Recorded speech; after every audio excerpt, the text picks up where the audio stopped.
wapendwa watao wa kike na wa kiume walioko hapa, wapendwa ndugu zetu waumini na nyinyi wanahabari, tumsifu Yesu Kristo. Ifuatayo ni tafakari ya Baraza la Maaskofu Katoliki Tanzania TEC juu ya yaliyotokea siku na baada ya uchaguzi 2025. Utangulizi. Uchaguzi wa Oktoba 29, 2025 umeliingiza taifa katika hali ya sitofahamu ambayo ilijitokeza katika maandamano. Maandamano hayo yalisababisha vurugu ambazo ilizaa mauaji, watu kujeruhiwa na kupotea. Pia ilisababisha uharibifu na upotevu wa mali binafsi na za umma. Hali hii imewaumiza na kusononesha sana jamii ya Watanzania na kujeruhika kwingi kulikotokana na kugusa uhai wa wanadamu. Uhai ni mali ya Mungu mwenyewe. Kama tunavyosoma kitabu cha Mwanzo sura ya 1 mstari wa 26, na tufanye mtu kwa mfano wetu na kwa sura yetu. Hali hii imeongeza maumivu, kwani pia kuna waliouawa na kuumizwa wakiwa nyumbani au sehemu za kazi bila kujihusisha kwa namna yoyote na maandamano. Tunasikitishwa sana na hii hali na tunalaani haya mauaji ya kikatili na kinyama ya vijana wetu na watu wengine. Kiukweli huu ni uovu mkubwa na chukizo kwa Mungu wetu. Kwa ufupi, sisi sote tumejeruhiwa. Taifa limejeruhiwa na limepoteza heshima mbele ya jumuiya ya kimataifa. Neno la pole. Kufuatia hali hiyo, sisi Baraza la Maaskofu Katoliki Tanzania TEC tunatoa pole nyingi sana kwa familia zilizopoteza wapendwa wao. Familia hizi zina maumivu, hasa wale wanafamilia walioona ndugu zao wakiuawa na miili yao kuachwa nje na kunyimwa ruhusa ya kuwachukua ili kuwasitiri au kuwazika. Tunawapa ndugu zetu pole na Mungu Mwenyezi awape nguvu na faraja. Tunaendelea kuwaombea majeruhi wapate nafuu haraka na kurudi katika majukumu yao na kwenye familia zao. Neno la Mungu liwe kwetu faraja na kitulizo tunaposoma. Basi ndugu zangu wapendwa, muimarike, msitikisike, mkazidi sana kutenda kazi ya Bwana siku zote, kwa kuwa mwajua ya kwamba taabu yenu si bure katika Bwana. Barua ya kwanza Paulo mtume kwa Korinto sura ya 15 mstari wa 58. Tunaombea pia uponyaji wa ndani wale wote walioathirika kiroho, kisaikolojia na kiuchumi. Mwenyezi Mungu pia awe baraka na kitulizo kwao.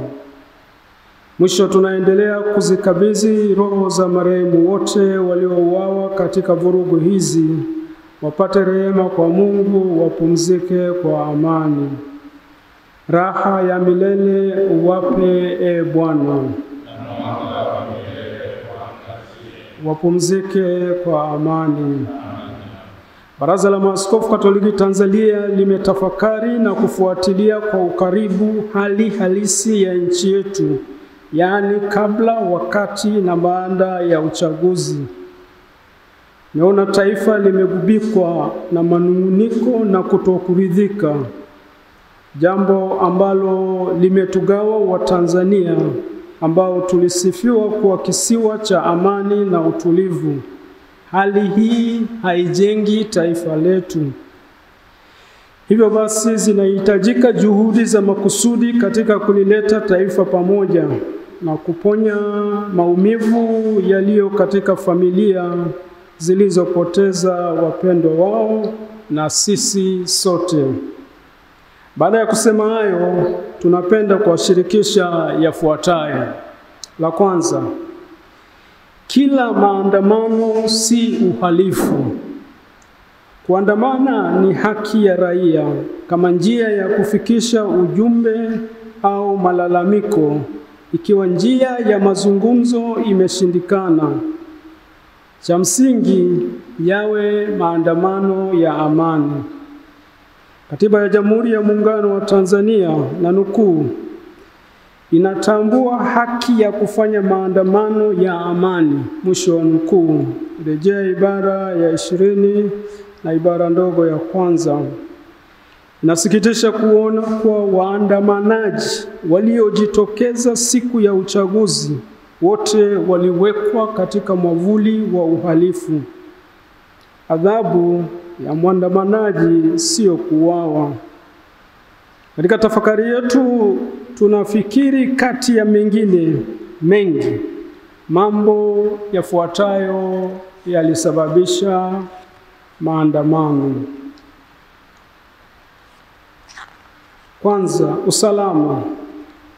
Kumekuwepo na matukio ya waziwazi ya mauaji, utekaji, kupigwa na kuumizwa kwa raia bila kuwepo na nia thabiti ya kukomesha maovu hayo, ambayo ni kinyume na Katiba ya Jamhuri ya Muungano wa Tanzania ibara ya 14. Kila mtu anayo haki ya kuishi na kupata kutoka katika jamii hifadhi ya maisha kwa mujibu wa sheria. Haki hizi zimethibitishwa kukiukwa na vyombo vya ulinzi na wasiojulikana ambao wanaonekana wana nguvu kuliko vyombo vya dola, kama tulivyosema pia wakati mwingine na sehemu zingine. Ya pili, demokrasia. Kukosekana demokrasia ya kweli ya namna ya kuwapata viongozi. Jambo hili limekuwa kilio cha muda mrefu cha taifa letu na halijawahi kupatiwa uvumbuzi tangu 2016. Chaguzi zinakosa ushindani wa haki, ukweli, uwazi, uhuru na kuaminika. Utendaji. Ya tatu, na baadhi ya mihimili ya dola. Kwa kuchambua maandamano, Baraza la Maaskofu limeng'amua kuwa hasira ya wananchi imechochewa pia na kukosekana mahali pa kupeleka na kufanyiwa kazi malalamiko yao pale haki zao za msingi zinapokiukwa, kwani baadhi ya mihimili kama tunavyofahamu imeingiliwa.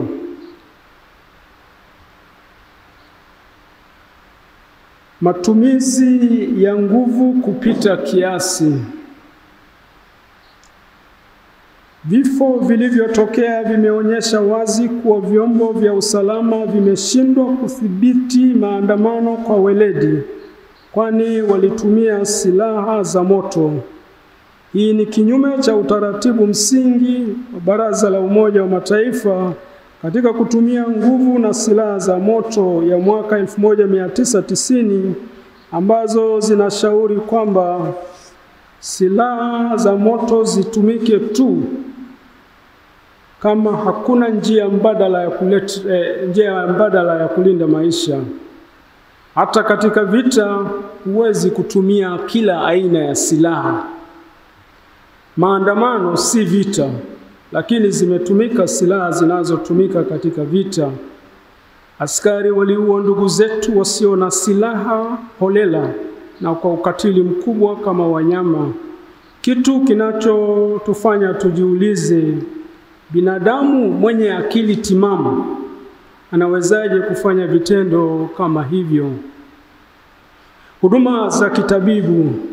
Kuwakatalia majeruhi haki ya kupata matibabu ni jambo ovu kwani linakiuka haki ya kupata huduma za kitabibu na pia ni kinyume na maadili ya sayansi ya tiba.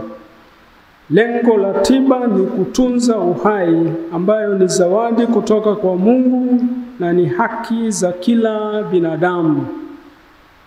Miili ya waliopoteza maisha. Imethibitika kuwa baadhi ya waliopoteza maisha miili yao haijapatikana. Inasikitisha ya kuwa baadhi ya watu walipotaka kuwazika wapendwa wao hawakuikuta miili hiyo. Tunaomba kama wadau wengine walivyokwishaomba kuwa ni hekima na busara kuwapatia wanafamilia miili ya wapendwa wao, wakaipumzishe au kuisitiri kwa heshima kadiri ya imani ya dini, mila, desturi na tamaduni zao. Imani yetu inatufundisha kuwa kuna maisha baada ya kifo na kifo si mwisho. Maana parapanda italia, wafu watafufuliwa, wasiwe na uharibifu, nasi tutabadilika. Barua ya kwanza ya Paulo mtume kwa Wakorinto, sura ya 15 mstari wa 52. Nini kifanyike ili kuponya taifa letu? Taifa letu limeumizwa na ni hatari, linaweza kugawanyika zaidi. Sisi Baraza la Maaskofu Katoliki Tanzania tunashauri wale wote wenye dhamana ya kutuongoza wazingatie mambo yafuatayo ili kuepusha vurugu na mauaji yasitokee tena. La kwanza, viongozi wenye dhamana. Mamlaka zinazohusika ziendelee kulaani mauaji yaliyofanyika na kukiri ukweli kuwa hawa waliouawa ni ndugu zetu. Jitihada za makusudi zifanyike ili haki na ukweli itawale tena katika taifa letu. Mwenyezi Mungu anatoa onyo kali kwa watawala wasiotenda haki. Wafalme wakitenda yasiyo haki ni chukizo, maana kiti cha enzi huthibitika kwa haki. Mithali sura ya 16 mstari wa 12. Mwanzo wa uponyaji wa taifa letu unahitaji kukubali na kukiri makosa. Namba 2, kuwajibika. Wakuu wa vyombo vya ulinzi na usalama wote waliohusika na mauaji wawajibiki au kuwajibishwa na mamlaka zao za uteuzi. Hasira ya wananchi ipo katika kuona hakuna anayewajibika kwa matendo maovu waliofanyiwa raia. Bwana Yesu anatufundisha, nayo hiyo kweli itawale uhuru. Yohana sura ya 8 mstari wa 32. Namba 3, uchunguzi. Kwa kuwa jambo hili limesababisha maafa, tunashauri ufanyike uchunguzi utakaowashirikisha wadau wa ndani na nje. Wadau tunaowapendekeza watoke kwenye tume huru isiyofungamana na upande wowote, kama jumuiya na taasisi za kimataifa, taasisi za dini, asasi za kiraia na wataalamu wa haki na mambo ya kidemokrasia. Na serikali yetu iwe tayari kupokea na kufanyia kazi ripoti watakayotoa. Hii inaweza kuwa moja hatua muhimu ya kuponya taifa letu.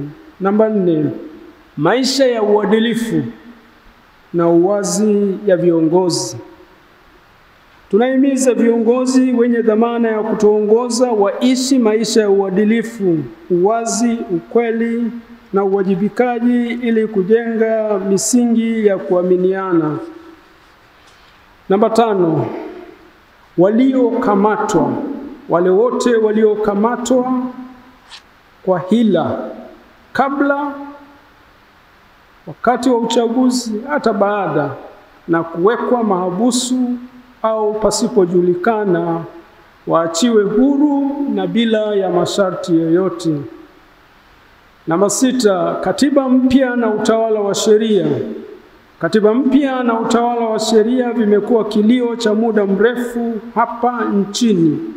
Mchakato wa katiba mpya yenye kujali utu, usawa, haki, ukweli kwa wote uanze kwa kushirikisha wadau wote, ili tusirudi tena katika machafuko na nchi iongozwe katika misingi ya utawala wa sheria. Kusikiliza wananchi. Siku zote ni vizuri kuwasikiliza na kujali matashi mazuri ya wananchi. Watu wasiposikilizwa watazungumza kwa namna wanayojua wao. Namba 8 na mwisho, sala. Tunatoa mwaliko kwa wananchi wote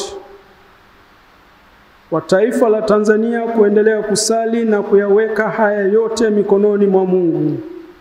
Tuendelee kusali ili kuiombea haki, ukweli, amani na uponyaji, ili nchi yetu iendelee kukua tubaki kuwa wamoja.